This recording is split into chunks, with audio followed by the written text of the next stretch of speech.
नमस्ते महाराज जी। मैं पूना में करंट में आईटी में नौकरी करता हूँ। मेरा अभी यहाँ आना हुआ और आपका साथ मिला। पहली बार मैं भावना योग कर रहा हूँ और लगातार 4 सेशन अटेंड किए। उसी के ऊपर मेरा एक क्वेश्चन है। हम लोग जैसे आपके साथ अटेंड करते हैं और नेगेटिविटी को हटा के हम पॉजिटिव वे में जाते हैं और किसी के बारे में सोचते हैं, उसके बारे में क्षमा भाव व्यक्त करते हैं, तो इससे हम लोगों में तो चेंज आता है। तो क्या इससे जिसके प्रति हम सोच रहे हैं उसके मन में भी कुछ भावना चेंज हो सकती है क्या? ये मेरी शंका है। हो सकता है। ऐसा प्रयोग हुआ। 2 भाइयों का आपस में बड़ा बैर था।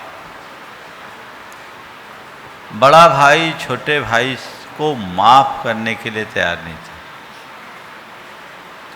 छोटे भाई का हृदय परिवर्तन हुआ।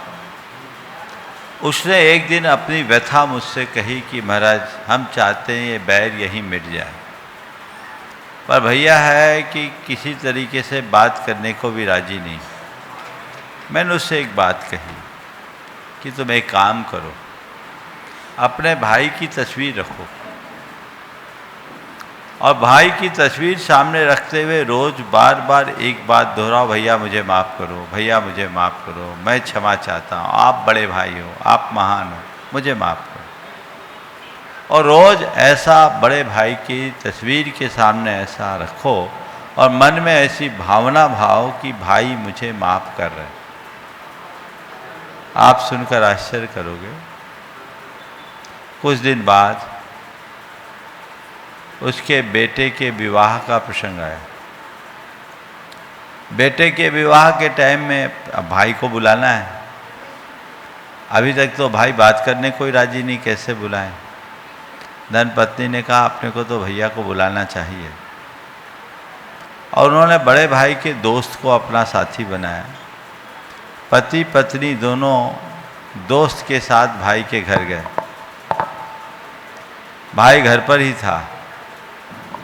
सुनकर आश्चर्य करोगे, जैसे अपने भाई को आया सामने आया देखा, अप्रत्याशित व्यवहार हुआ। इसके मुख से भैया ये शब्द निकला कि उसने आके गले लगा लिया और दोनों काफी देर तक रोए। मन का सारा मैल उस आंसू की धार में बह गया और कहा भैया बेटे की शादी है, आपको आना है। उसने कहा तुम आज मुझे बुलाने आए हो, मैं भी सोच रहा था पिछले कुछ दिनों से कि हम लोगों का ये बैर मिटना चाहिए। चलो हम सब बातें भूलते हैं, हम भी तुम्हें से क्षमा मांगते हैं और तुम्हें क्षमा करते हैं, तुम भी हमें क्षमा करो, क्षमा मांगो। और दोनों की वापस वही मैत्री और प्रेम के संबंध स्थापित हो गए। तो ऐसा किया जा सकता है।